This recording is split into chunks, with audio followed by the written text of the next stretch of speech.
Welcome to the leadership series On the Sofa with Angie. Today's special guest is Rupal Patel, who is the head of data and risk intelligence at ASIN. Rupal is also the founder of Women in Risk and Control. Rupal, it's a pleasure to speak to you today. Thank you so much for joining us. Thank you so much for having me, Angie. Excellent. So Rupal, you have won many awards, including being listed in the Women in FinTech Power List 2021, and also a Women in FinTech Shining Star. So firstly, huge congratulations. Thank you. What does winning those awards mean to you?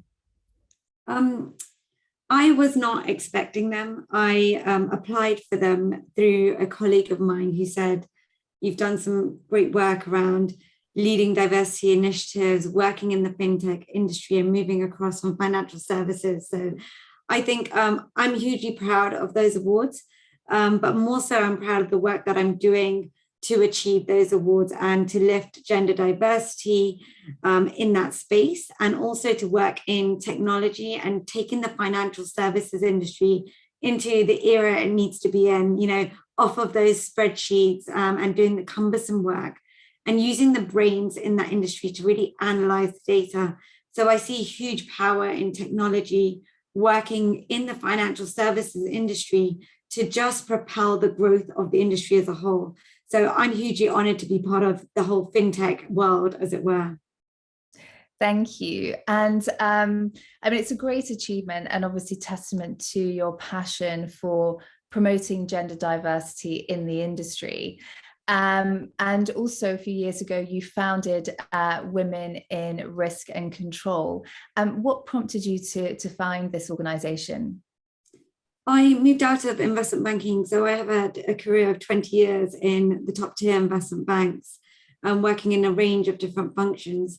And I moved into a fintech company looking at risk and control. And we were looking at how is risk and control represented in the event sector, and can we do webinars or presentations? And a lot of what we saw was the stereotypical person, let's say, being represented on the panels. And my CMO, my chief marketing officer at the time, said to me, why don't you consider looking at a women's network? And I said, there's so many out there. I really don't want to flood the industry with just another women's initiative. However, I am so deeply ingrained in risk and control. I love it. I'm a bit of a geek in this space. And I also love what technology can do to drive this part of the industry. And when we looked at the risk and control space, I know there's fantastic women, fantastic men at the top of that game who should be represented on these panels, and I couldn't see them. And so I thought, this is the opportunity that I have, where I have backing from someone senior within my organization who wants me to do something. And I reached out to a few board advisors that we had at the time, and I must mention Sally Clark. She's been hugely influential in helping me to build this, and she was one of probably the first people that I went to say, is this a good idea? Does it have legs? Is it unique enough for people to want to join it? And Sally's a board member with it, and Nanette in many different areas. So it was hugely important for me to have discussed this opportunity with someone who really knows the game well and is at the top of their game. And that's really what led to me finding Women in Risk and Control. I think one other piece of it is I've had a long career in investment banking, mostly with a lot of men who are in investment banking, of course. And there's been a lot of women along the way as well. But unfortunately for me, my experience has not always been positively supported by those women in all instances. And I just don't see why that should ever exist. I think women and men should help each other. There is no need to not help each other. You can be competitive and still help each other. And for me, that's a huge part of developing Women in Risk and Control, is to say, we have a group of bright individuals. Let's share that knowledge and help each other to get to the next stage in their career. And we can be competitive while we're doing it, but it doesn't mean we knock each other off. So that's a huge part of what I'd like to build with Women in Risk and Control and the leadership team that we have. And that's a few of our goals was to build that connectivity, build a platform for others to grow as well. Absolutely. And sort of the power of networking, connecting with others, speaking to other role models is so important for women in their career development. So along those lines, you're very passionate about allyship at work and the importance of having a group of allies to help you in your career development. Could you share a little bit more about how that's helped you? Sure. I mean, maybe I should start with saying, I wish I knew this at the start of my career.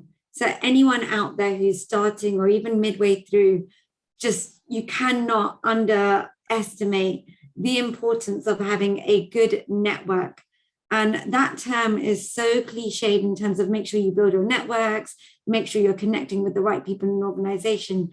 But really what it means is to make sure that you have people in different parts, not just of your organization, but outside of your organization that are part of your network, meaning you can go to them to ask them for advice, meaning they could be your mentor for specific skills that you're looking for. So, Angie, you're phenomenal in the event space. I would love to come to you as one of my kind of mentors in terms of how do you build out women in risk and control. That's a part of a network that we have, but there's people who are technically good that you also need to bounce ideas off. So I would say don't do things alone. You might think that, to go to the next level in your career, you need to hold everything in and get to that next stage by yourself. But I would definitely recommend that you build a group of individuals and even a group of other teams that you can constantly and continuously go and engage with. And don't forget that actually talking to somebody once is great because you've got that foundation, but keeping that network alive is the real piece, which is what's going to get you to that next stage. And you never know who you meet or where those connections can come from. So be really open-minded about those conversations that you're having and take each conversation and really listen to what people are saying. Sometimes we switch off, and I must admit, I did this early on. If they weren't in my sphere of the world, or talking about risk and control, or talking about what was in my head at the time, I may have switched off a little bit and just thought, I don't really need that connection. But actually, you don't know where that conversation is going to go. So be engaged in a conversation if you're going to have it and listen intently. And if you want to take that conversation further, then connect with them in a month or in 2 months or as quickly as you feel like you can. So much practical advice there, absolutely. The first being that as a leader, it can be very lonely at the top. So the importance, as you said, of being able to connect with other people, go to them for advice. I think often we feel that we should know all of the answers, but actually, nobody knows the answers to everything. So, having that vulnerability and that confidence to go and speak to others, that in my mind is where innovation happens. That's the power of diversity of thinking and bringing together different people, because that's where the magic happens. I totally agree. And I think in the last 2 years, having worked at ASIN, that's exactly what we do as teams. We are all from such diverse backgrounds, but the power of being vulnerable and saying, I think I have the answer, but I'm not sure if I'm actually there. And I just want to check my thought process with you. That opens up a whole new level of opportunity in terms of what you as a team collectively can do and build. And I love that about my job. But more so, I love that I'm learning that about what that can do for your career, which I didn't really explore before. And I wish I'd just understood that a little bit better and put that into practice of being able to say, yes, I've been in my career for 15 years, whatever that might be, but it still doesn't mean I know everything about it. And sometimes we're so hooked on the idea of, because I've been here more than 2 years, I need to know everything there is. Actually, it's okay to just say you don't know it, but you have to be honest in that approach, I think. Absolutely. And there's something very powerful about having the confidence to say, I don't know everything. And, and I think as a leader, it's important to have that level of humility as well, and to trust the support of others. You've talked about allyship. You also talked about networking, and networking, the importance of having a diverse network is so important for your long-term career development. And I know this is an area that you're very passionate about. How do you go about building a diverse network? So this is really difficult if you're not out there.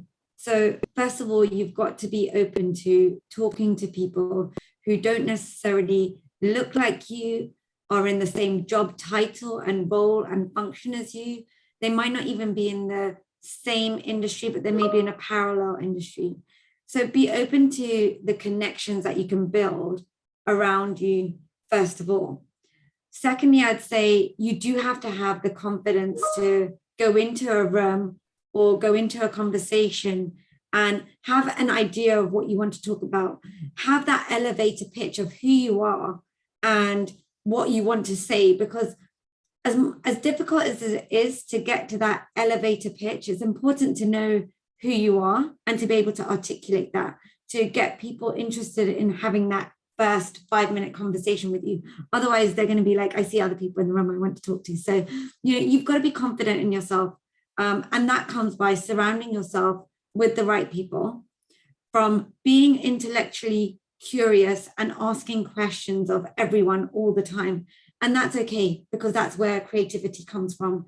So for me, networking has been about being open, keeping the doors open, having conversations with individuals around topics that are interesting. So I'll give you an example.